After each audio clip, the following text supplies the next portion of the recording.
Meu pai me mandou uma mensagem às 2 da manhã. Pegue sua irmã e corra. Não confie na sua mãe. E foi o que eu fiz. A tela do celular queimava meus olhos na escuridão. 3 frases que não faziam sentido até fazerem todo o sentido do mundo. Meu pai estava em uma viagem de negócios a trabalho há 4 dias. O tipo de viagem que ele fazia mensalmente. Sempre profissional e previsível. Ele nunca mandava mensagens depois das 22 horas da noite. Nunca usava linguagem urgente. Nunca dizia nada que nos alarmasse. Essa mensagem violava tudo o que eu sabia sobre meu pai. Cauteloso e comedido. O que significava que algo havia dado catastroficamente errado. Eu tinha 17 anos e era responsável o suficiente para saber quando os adultos estavam exagerando ou quando estavam genuinamente aterrorizados. Essa mensagem parecia terror genuíno compactado em poucas palavras. Joguei os cobertores para o lado e peguei roupas no chão, vestindo jeans e um casaco enquanto meu cérebro tentava processar o que "não confie na sua mãe" poderia significar. Minha mãe estava na sala de estar, onde eu a havia deixado 1 hora atrás, assistindo a algum documentário sobre crimes e bebendo vinho, como fazia na maioria das noites. Comportamento normal de mãe suburbana. Nada ameaçador ou suspeito, exceto que meu pai não enviaria essa mensagem sem um motivo. E a especificidade de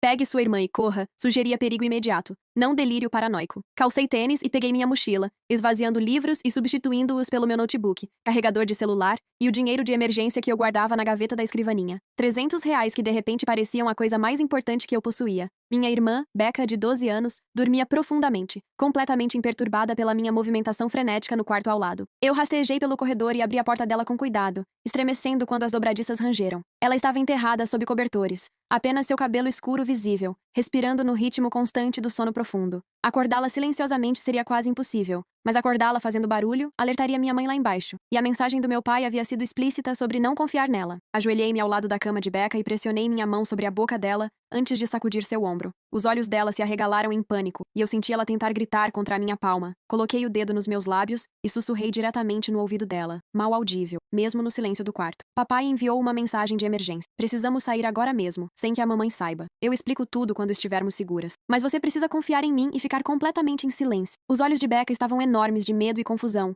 mas ela assentiu contra minha mão. Soltei a boca dela e ela se sentou, pegando os óculos na mesinha de cabeceira. Eu já havia pego roupas do armário dela, jeans e um moletom que eu pressionei nas mãos dela enquanto gesticulava urgentemente para que se trocasse. Ela vestiu as roupas por cima do pijama, as mãos tremendo, e eu calcei os tênis mais próximos nos pés dela, sem me preocupar em amarrar os cadarços corretamente. A janela do quarto de Becca dava para o quintal, e tinha uma tela que eu havia removido dezenas de vezes para sair escondida e encontrar amigos. Eu a soltei com facilidade, e olhei para a queda de quase 2,5 metros até o jardim. Não era o ideal, mas era administrável, especialmente com o canteiro de flores proporcionando um pouso mais suave do que o concreto. Joguei nossas 2 mochilas primeiro, observando-as cair na terra, e então ajudei Becca a subir pela moldura da janela. Ela hesitou na borda, olhando para a queda com medo visível. Eu segurei seus pulsos e abaixei o máximo que pude alcançar antes de soltar. Ela caiu os metros restantes com um baque abafado, que soou explosivamente alto na noite calma. Eu a segui imediatamente, caindo e rolando para absorver o impacto. Meu tornozelo torceu levemente no pouso, mas aguentou meu peso quando me levantei. Becca me encarava com perguntas escritas no rosto, mas eu peguei a mão dela e a puxei em direção ao muro dos fundos. Tínhamos talvez minutos antes que minha mãe nos verificasse ou ouvisse algo suspeito. O muro tinha cerca de 1,80 m de altura, de madeira, o qual eu escalei pisando na viga transversal, puxando-me para cima e caindo no quintal do vizinho. Becca lutou mais com a altura, mas eu a orientei, pegando-a quando ela desceu ao meu lado. Corremos por 3 quintais antes de emergir em uma rua a 2 quarteirões da nossa casa. Nós duas respirávamos com dificuldade. Só então peguei meu celular e reli a mensagem do meu pai, procurando por detalhes que eu havia perdido no pânico. O registro de horário mostrava 2 horas e 3 minutos da manhã, enviada há 7 minutos. Nenhuma mensagem de acompanhamento, nenhuma chamada perdida. Apenas aquelas 3 frases pairando no espaço digital como uma granada. Tentei ligar para ele, mas a chamada foi direto para a caixa postal. A mensagem de voz profissional dele era incongruente com a emergência que ele havia declarado. Becca puxava minha manga, exigindo explicações que eu não tinha, sua voz subindo em pânico. Eu mostrei a ela a mensagem e observei seu rosto ficar pálido mesmo sob a fraca luz da rua. O que ele quer dizer com "não confie na mamãe"? O que está acontecendo? Eu não sei ainda.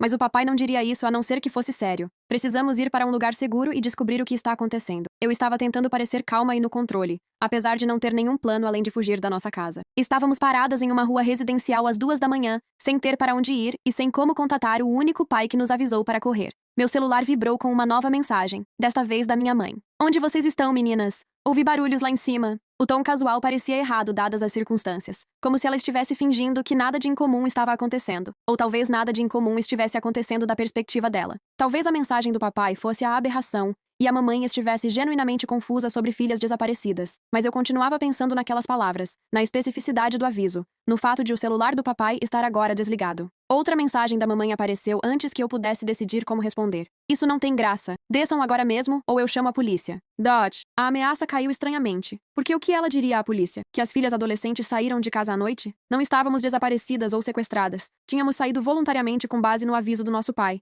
A não ser que a mamãe tivesse motivos para querer o envolvimento da polícia. A não ser que ela estivesse tentando nos forçar a voltar sob algum tipo de autoridade oficial. Becca estava chorando baixinho, o tipo de lágrima assustada que vem de ter 12 anos e ver sua vida normal explodir às 2 da manhã. Eu passei o braço pelos ombros dela e continuei andando, movendo-nos em direção à loja de conveniência 24 horas, a 3 quarteirões de distância. Pelo menos lá teríamos luzes e potenciais testemunhas, alguma segurança mínima enquanto eu descobria os próximos passos. Meu celular continuou vibrando com mensagens da mamãe, cada uma escalando de tom, de confusa para irritada e ameaçadora. A loja de conveniência estava quase vazia, exceto por um balconista entediado rolando o celular, atrás de um vidro à prova de balas. Becca e eu nos encolhemos no canto dos fundos perto dos refrigerantes, tentando parecer casuais, apesar de sermos duas adolescentes sozinhas às 2 da manhã. Liguei para o papai novamente com o mesmo resultado, direto para a caixa postal. O celular dele estava definitivamente desligado. Tentei mandar uma mensagem de texto, pedindo mais informações, explicando que havíamos saído, mas precisávamos saber o que estava acontecendo. Meu celular tocou, e o nome da minha mãe apareceu na tela. Olhei para ele durante 3 toques antes de atender, colocando no viva voz para que Becca pudesse ouvir. A voz da minha mãe veio tensa, com emoção mal controlada. Onde vocês estão?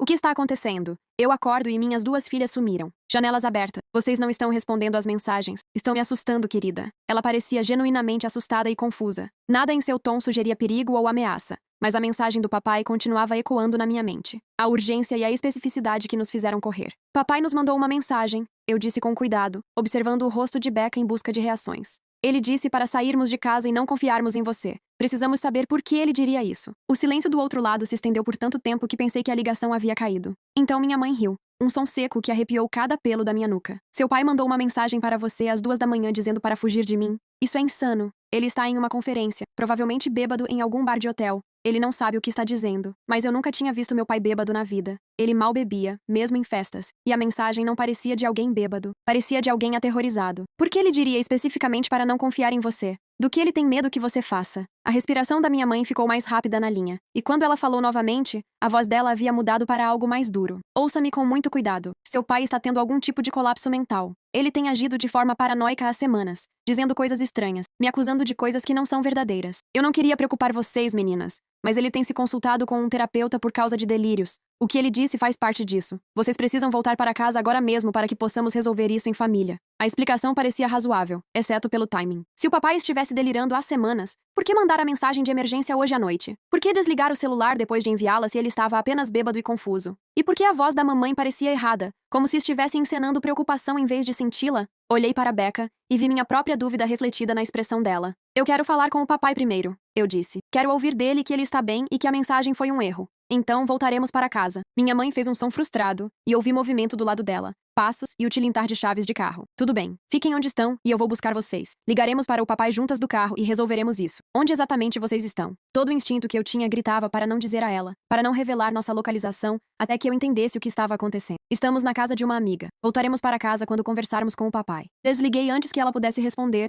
e imediatamente desliguei meu celular. De repente, fiquei paranoica com o rastreamento de localização. Becca fez o mesmo sem que eu pedisse. Nós duas operando na mesma frequência de desconfiança. O balconista da loja de conveniência estava nos observando agora com suspeita aberta, provavelmente se perguntando se deveria chamar a polícia sobre 2 adolescentes agindo de forma estranha na loja dele às 2 da manhã. Peguei 2 garrafas de água e paguei com dinheiro, tentando parecer normal e sem pressa. Precisávamos nos mover, mas eu não tinha ideia de para onde ir. A mensagem do papai havia dito, corra, mas não havia especificado um destino. Não nos deu um esconderijo ou informações de contato além daquele aviso inicial. Becca agarrou meu braço quando saímos da loja, apontando para trás, de onde havíamos vindo. Um carro estava dirigindo lentamente pela rua. Faróis apagados, movendo-se como se estivesse procurando por algo. Mesmo a 2 quarteirões de distância, eu reconheci o SUV prata da minha mãe, o que ela usava para o trabalho de corretora de imóveis e para as aulas de futebol. Ela estava nos caçando, de alguma forma adivinhou ou rastreou que estaríamos nesta área. Nós nos escondemos atrás de um caminhão estacionado e assistimos o SUV passar. O perfil da minha mãe estava visível através da janela do motorista. O rosto dela estava iluminado pela tela do celular.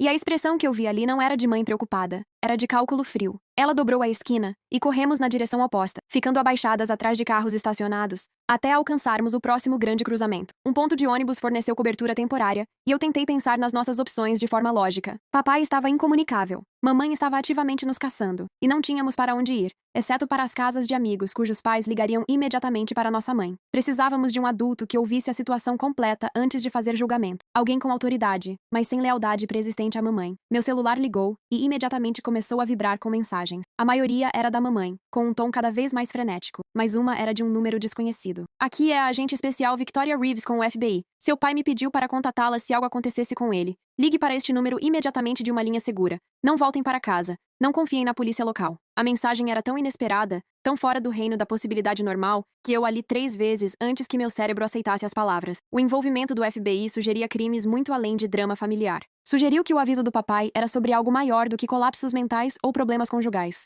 Becca leu por cima do meu ombro e o rosto dela ficou ainda mais pálido. Por que o papai estaria falando com o FBI? O que a mamãe fez? Ela estava fazendo as perguntas que eu estava pensando, mas não conseguia verbalizar. Liguei para o número da mensagem usando o telefone público da loja de conveniência, paranoica agora com o rastreamento telefônico. Uma mulher atendeu no segundo toque, a voz profissional e alerta, apesar da hora. Aqui é a agente Reeves. Com quem estou falando? Aqui é Zoe Campos. Você enviou uma mensagem sobre meu pai, Kevin Campos. Ele nos mandou uma mensagem hoje à noite dizendo para sairmos de casa e não confiarmos na nossa mãe. Precisamos saber o que está acontecendo. A agente Reeves ficou em silêncio por um momento, e eu ouvi o som de teclado ao fundo, como se ela estivesse puxando arquivos ou verificando informações. Seu pai tem colaborado com uma investigação federal do FBI sobre crimes financeiros nos últimos 3 meses. Ele descobriu provas de que sua mãe está envolvida em um esquema de fraude sofisticado, movimentando dinheiro através do negócio imobiliário dela. Estávamos montando um caso, mas hoje à noite nossa equipe de vigilância perdeu contato com seu pai. A última comunicação dele foi enviando aquela mensagem de texto para você, antes que o celular dele ficasse sem sinal. Os seus pais estão sob investigação federal.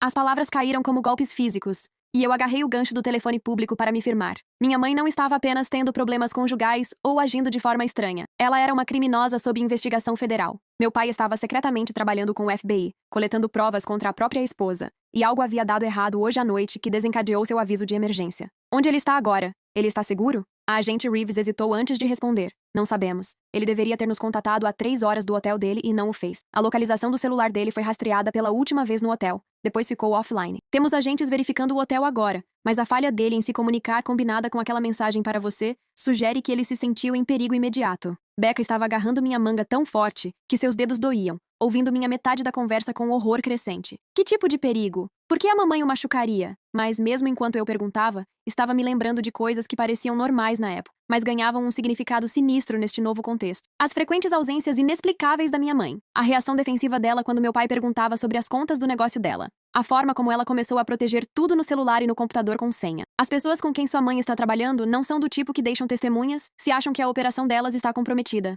Se eles descobriram que seu pai estava colaborando com nossa investigação, ele se tornaria um ativo a ser eliminado. E se eles o alcançaram, você e sua irmã são potenciais testemunhas que conhecem a rotina dele e poderiam identificar associados. É por isso que a mensagem dele mandou você correr. O peso total do perigo se abateu sobre mim, e eu entendi de repente por que meu pai havia sido tão específico, tão urgente em sua mensagem de texto no meio da noite. Não estávamos fugindo de disfunção familiar normal. Estávamos fugindo de pessoas que assassinavam testemunhas de crimes financeiros. O que nós fazemos? Para onde vamos? A agente Reeves me deu um endereço para um escritório de campo do FBI a 30 minutos ao norte. Cheguem lá o mais rápido que puderem sem usar cartões de crédito ou seus celulares, exceto para chamadas de emergência. Se virem sua mãe ou alguém suspeito, liguem para a emergência imediatamente. Estou despachando agentes para buscá-las, mas eles estão a 45 minutos de distância. Vocês precisam se manter escondidas e em movimento até que cheguem. Eu desliguei e repeti tudo para Becca, observando o rosto dela passar por descrença, medo e, finalmente, aceitação sombria. Aos 12 anos, ela estava processando que nossa mãe era uma criminosa. Nosso pai estava desaparecido e potencialmente morto, e estávamos fugindo de pessoas que matavam testemunhas. Era demais para qualquer um, mas especialmente para uma criança que havia ido para a cama pensando em lição de casa e drama com amigos. Uma empresa de táxi operava no centro comercial do outro lado da rua, e nós caminhamos rapidamente até lá, constantemente verificando se o SUV prata da mamãe estava por perto. O atendente estava meio adormecido, mas concordou em enviar um carro para nossa localização, perguntando o destino. Eu dei a ele um endereço a 2 quarteirões do escritório do FBI, paranoica em dar locais exatos, mesmo para empresas de táxi aparentemente inocentes. O táxi chegou 15 minutos depois, um sedã velho e batido dirigido por um homem que parecia irritado por ter sido acordado para uma corrida. Becca e eu subimos no banco de trás, e eu entreguei a ele dinheiro na frente. pedindo para dirigir com cuidado e evitar as estradas principais. Ele me deu um olhar estranho, mas guardou o dinheiro e saiu do estacionamento. Tínhamos percorrido talvez 5 quilômetros quando faróis apareceram atrás de nós, se aproximando rapidamente. O motorista do táxi percebeu e praguejou, acelerando levemente. Alguém está nos seguindo desde que saímos. Provavelmente idiotas bêbados brincando. Mas eu me virei para olhar e reconheci o SUV da mamãe, perto o suficiente agora para que eu pudesse ver o rosto dela pelo para-brisa, sério e determinado. Essa é a nossa mãe, eu disse ao motorista. Ela é perigosa. Precisamos despistá-la agora mesmo. Ele olhou para mim como se eu estivesse insana, até que o SUV da mamãe nos atingiu por trás, forte o suficiente para jogar Becca e eu para a frente contra os bancos dianteiros. O motorista praguejou mais alto e pisou no acelerador. O velho táxi respondeu lentamente enquanto a mamãe nos atingia novamente. Estávamos em uma estrada semi-urbana com tráfego mínimo, exatamente o lugar errado para uma cena de perseguição. A mamãe nos alcançou, e eu pude vê-la claramente agora. O rosto dela contorcido em algo que eu não reconhecia. Ela estava tentando nos forçar a sair da estrada. O SUV dela era mais pesado e mais potente do que o táxi. O motorista estava em pânico, desviando violentamente, tentando manter o controle enquanto a mamãe repetidamente batia na lateral do passageiro. Becca estava gritando, e eu estava no meu celular ligando para a emergência, gritando nossa localização e situação para um atendente que continuava me pedindo para ir mais devagar e repetir. A mamãe deu mais uma batida forte, e o táxi rodou,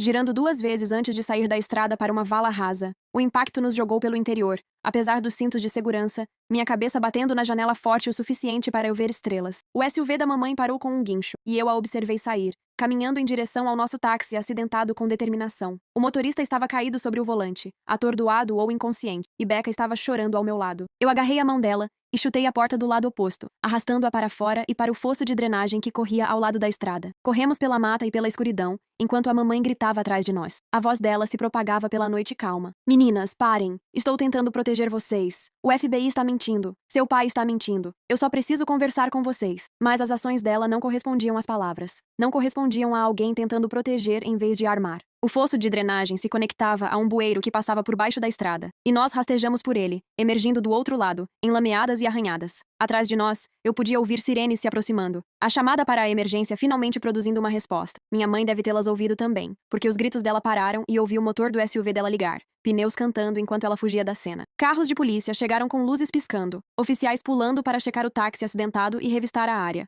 Saímos do bueiro com as mãos levantadas, gritando que havíamos ligado para a emergência, e éramos as vítimas. Um oficial se aproximou com cautela, a mão na arma, enquanto o parceiro dele checava o motorista do táxi, que estava voltando a si lentamente. Eu expliquei tudo às pressas enquanto Becca chorava no meu ombro. O oficial parecia cético, até que mencionei a agente especial Victoria Reeves do FBI pelo nome, e mostrei a ele a mensagem do papai. A expressão dele mudou, e ele chamou algo codificado pelo rádio antes de nos mandar esperar na viatura, enquanto ele verificava nossa história. 20 minutos depois, SUVs pretos chegaram com agentes federais que mostraram distintivos e nos levaram sob custódia da polícia local. A agente Reeves era uma mulher na casa dos 40 anos, com olhos perspicazes e uma expressão que sugeria que ela havia visto demais para se surpreender com qualquer coisa. Ela envolveu cobertores de emergência em nós duas e nos guiou para um dos veículos. Seu pai está vivo, ela disse imediatamente, e eu senti algo em meu peito se soltar. Ele foi atacado no quarto de hotel hoje à noite, mas lutou contra os agressores e escapou. Ele está sob custódia protetora e perguntando por vocês. Os associados de sua mãe falharam em matá-lo, então mudaram o alvo para vocês, provavelmente esperando usá-las como alavancagem para impedir seu pai de testemunhar. Becca estava chorando mais forte agora, alívio misturado com exaustão e trauma. Onde está a mamãe? Vocês aprenderam? A agente Reeves balançou a cabeça sombriamente. Ela fugiu da cena antes que a polícia local pudesse detê-la. Temos mandados de prisão agora por tentativa de homicídio, agressão, fraude e cerca de uma dúzia de outras acusações. Toda a agência de aplicação da lei no estado está procurando por ela, mas ela provou ser muito boa em desaparecer quando quer. A viagem para o escritório de campo do FBI passou em um borrão de exaustão e choque. Eles nos processaram pela segurança e pegaram nossas declarações separadamente, registrando tudo sobre a noite e o comportamento da minha mãe. Alguém trouxe comida, café e cobertores, tratando-nos como coisas frágeis que poderiam quebrar com um manuseio brusco. Meu pai chegou por volta do amanhecer, com uma aparência pior do que eu jamais havia visto. Seu rosto estava machucado, seu braço esquerdo em uma tipóia, e ele se movia como se suas costelas doessem. Mas quando nos viu na sala de conferência, ele desabou completamente, puxando-nos as duas para um abraço cuidadoso que fez Becca soluçar em seu peito. Sinto muito, ele continuava dizendo. Sinto muito por ter feito vocês passarem por isso. Pensei que poderia lidar com isso em silêncio. Pensei que poderia protegê-las.